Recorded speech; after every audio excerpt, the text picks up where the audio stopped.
नमस्कार, देवभूमि इनसाइडर में आपका स्वागत है। मैं हूं साक्षी मुमगाई। उत्तराखंड के 5वें विधानसभा चुनावों के लिए बीते साल से रण और रणनीति दोनों तैयार हो रहे थे। हालांकि सस्पेंस ये था कि विपक्ष से मैदान में सीधा टक्कर लेने वाले महारथी होंगे कौन। लेकिन गुरुवार को प्रत्याशियों की पहली सूची जारी करने के साथ ही भाजपा ने अपने 59 पत्ते खोल दिए हैं।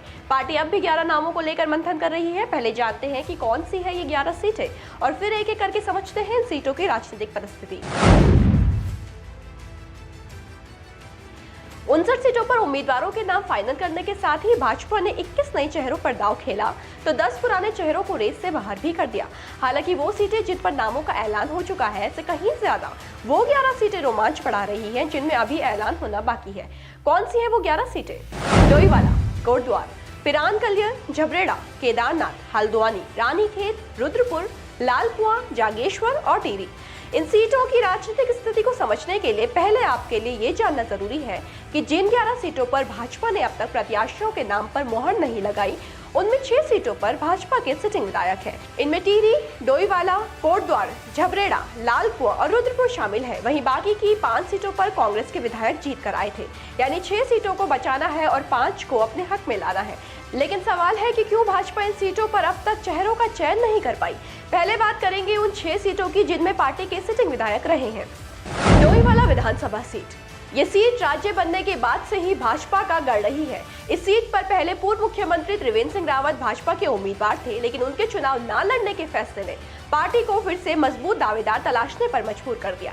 भाजपा के पूर्व मंत्री हरक सिंह रावत की इस सीट पर नजर थी, लेकिन क्योंकि अब परिस्थितियां बदल गई हैं तो इस सीट से त्रिवेंद्र के उत्तराधिकारी बनने के लिए कईयों की दावेदारी है। क्योंकि माना जा रहा है कि पार्टी जिस भी चेहरे पर दाव लगाएगी उसमें त्रिवेंद्र की पसंद को तरजीह मिलेगी, तो हो सकता है कि उनके ही करीबी धीरेन्द्र पवार को टिकट दिया जाए। यूं तो रेस में सौरभ थपलियाल भी हैं, लेकिन सबसे अधिक संभावनाएं दिवंगत सीडीएस जनरल बिपिन रावत के भाई विजय रावत की डोईवाला सीट से चुनाव लड़ने की दिखती है। हालांकि उन्हीं के कारण कोटद्वार विधानसभा सीट के पेच भी फंसते नजर आ रहे हैं। कोटद्वार विधानसभा सीट, ये सीट तो हरक सिंह रावत के पार्टी से निकाले जाने के पहले से ही चर्चा में है।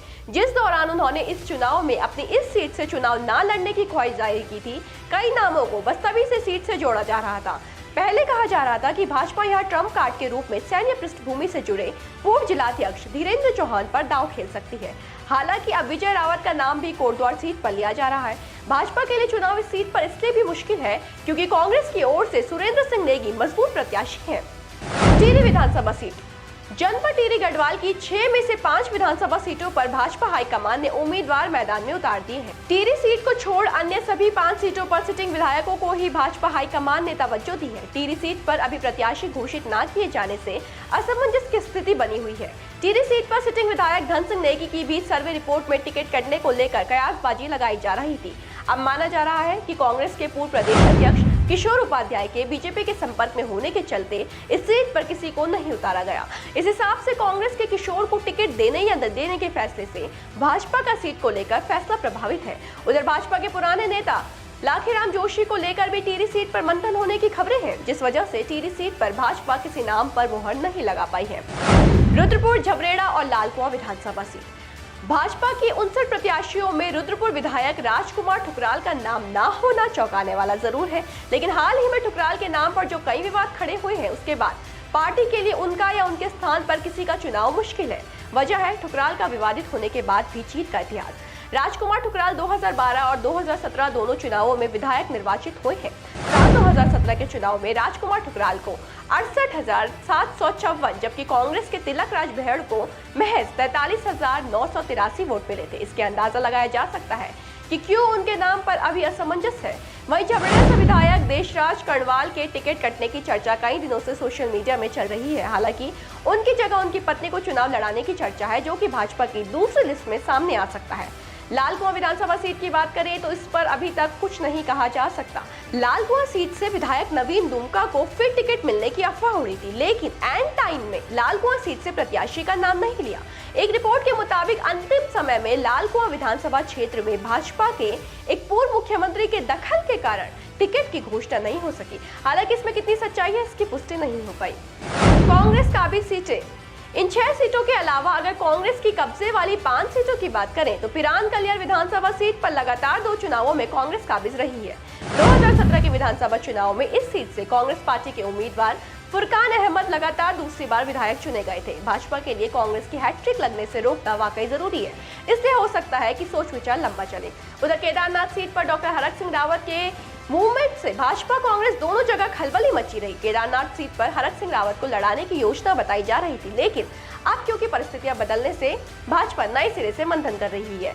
वहीं पर्वतीय क्षेत्र के अल्मोड़ा जिले की 2 सीटें जागेश्वर और रानीखेत, इन दोनों सीटों पर कांग्रेस के सिटिंग विधायक है, जिनका क्षेत्र में अच्छा प्रभाव माना जाता है। अब भाजपा चाहती है कि ये सीटें उनके पक्ष में रहे। जागेश्वर में सुभाष पांडे पिछले चुनाव में हार गए थे, इस बार प्रबल दावेदार हैं। इसके साथ ही गौरव पांडे ने क्षेत्र में दमदार उपस्थिति भी दर्ज कराई है। कुछ अन्य चेहरे भी हैं। शेष हल्द्वानी विधानसभा सीट की बात की जाए तो पिछले चुनाव में कांग्रेस की दिग्गज नेता रही डॉक्टर इंदिरा हृदय से जीत हासिल की थी। वो कांग्रेस सरकार में मंत्री रहने के बाद विपक्ष में रहते हुए नेता प्रतिपक्ष भी रही। अब उनके बेटे इस मैदान में हैं। भाजपा अब चाहती है कि ये सीट उनके कब्जे में आए, इसके लिए हर संभव कोशिश जारी है।